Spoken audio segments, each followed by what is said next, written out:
For centuries, the defining metric of economic success was physical accumulation.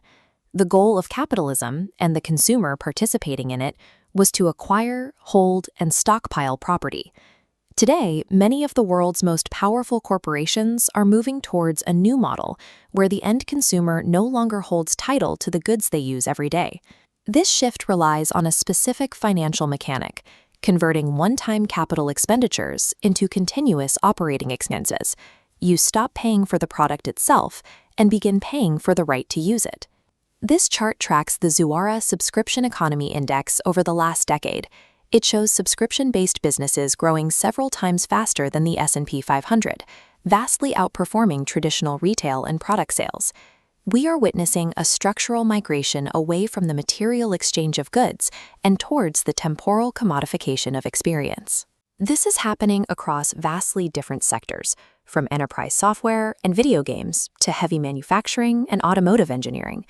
These industries are moving towards a model where a company's revenue no longer ends at the point of sale. Instead, the business maintains ownership of the asset to ensure a permanent, recurring income stream. This raises a central question. Does the access economy liberate consumers from maintenance and depreciation, or does it trap them in a cycle of perpetual rent? The concept of accessing utility without ownership has deep roots in the early digital age, long before the rise of modern cloud computing. Early enterprise computing relied on this access-based model by necessity. The physical size and immense cost of the IBM 360 made owning the hardware impossible for most businesses. They rented time and processing power instead. Today, those same enterprise mechanics have been adapted for the individual. The logic once reserved for room-sized mainframes now governs the apps on our phones and the tools in our homes. While the hardware has shrunk, the underlying strategy remains: control the infrastructure and rent the output. We can categorize this new economy using a framework based on two factors: who holds ultimate ownership and where the core value of the transaction lies. In traditional financing, like a mortgage or a car loan, payments are spread over time, but the consumer eventually secures full ownership. The asset itself is the primary value. Subscriptions and memberships move in the opposite direction. They prioritize ongoing access to a library or a service, often with no path to eventual ownership. Licensing acts as a bridge. This is where companies like Adobe and Microsoft moved away from selling perpetual software copies, shifting instead to annual licenses that grant permission to use the software without owning it. The final stage is product as a service. Here, the physical object is completely wrapped within a service contract. This transition is known as servitization. The primary driver is financial predictability. One-time sales are volatile, but recurring revenue creates a stable, compounding income stream that is highly attractive to investors. This transformation follows a specific line.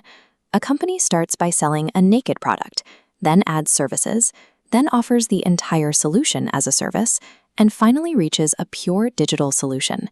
Technology makes this possible.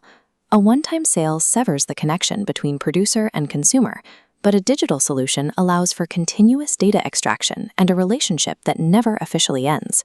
We see this in heavy industry. Rolls-Royce often retains ownership of its aircraft engines, charging airlines for power by the hour. The airline pays for the thrust the engine provides, not the engine itself. Automakers like Tesla use the same logic for consumer vehicles. By sending software instructions to the car, they can remotely adjust features like battery range or suspension height, effectively turning the car's hardware into a set of toggleable services. Whether building jet engines or electric sedans, manufacturers use these models to ensure leverage over the consumer persists long after initial delivery. The corporate incentive is clear, but why have consumers so readily accepted this trade-off? Sociologist Zygmunt Bauman described this as liquid modernity, a condition where rigid social structures and long-term planning are replaced by constant fluid change. In a hyper-accelerated society, ownership feels like a liability. It carries the weight of maintenance, the risk of technical obsolescence, and the burden of physical storage. Early observers, including Jeremy Rifkin, believed the age of access would be a liberating force, reducing waste and democratizing expensive tools through sharing and networks. However, ownership has historically provided a level of autonomy. Once you own a tool, you are no longer dependent on the person who sold it to you. You can repair it, resell it, or use it indefinitely. The access model removes that independence. It places the user in a state of perpetual dependency on the platform's ecosystem, where a single change in terms of service can revoke access to your tools or your media. This dynamic enables a modern form of rentier capitalism. It is a system designed to extract continuous value from usage while ensuring the consumer never actually accumulates wealth or assets.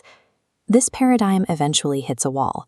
Consumer budgets for recurring fees are finite, and the sheer number of monthly payments leads to widespread subscription fatigue. Frictions appear when the illusion of access breaks down through sudden price hikes, the removal of digital content from libraries, or the discovery that a device you bought requires a monthly fee to function. The video game industry has become a primary site of this tension. Executives like Activision's Bobby Kotick have pivoted towards post-purchase monetization, where the initial sale is just the beginning of a long-term revenue stream from a single product. In response, the right-to-repair movement has gained momentum as a direct pushback against forced service models, asserting the consumer's right to maintain hardware they bought.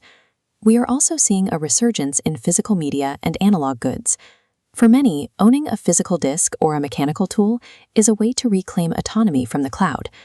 These conflicts highlight the central risk of the access paradigm. Your digital life only exists as long as the provider allows it to. It is worth considering whether the widespread personal ownership we saw in the 20th century was actually a historical anomaly. In the past, shared infrastructure like libraries or public transit was often state-owned.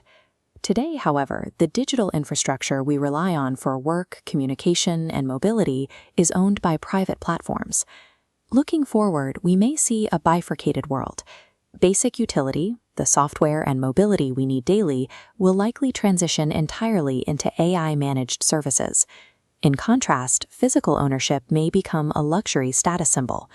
Holding a physical asset would serve as a premium hedge against the impermanence and surveillance of the subscription model. We have traded a significant portion of our material autonomy for the frictionless convenience of access. As capitalism shifts away from selling things and toward selling time, the most important question of the next decade is no longer what we can own. It is who owns the platforms that own us.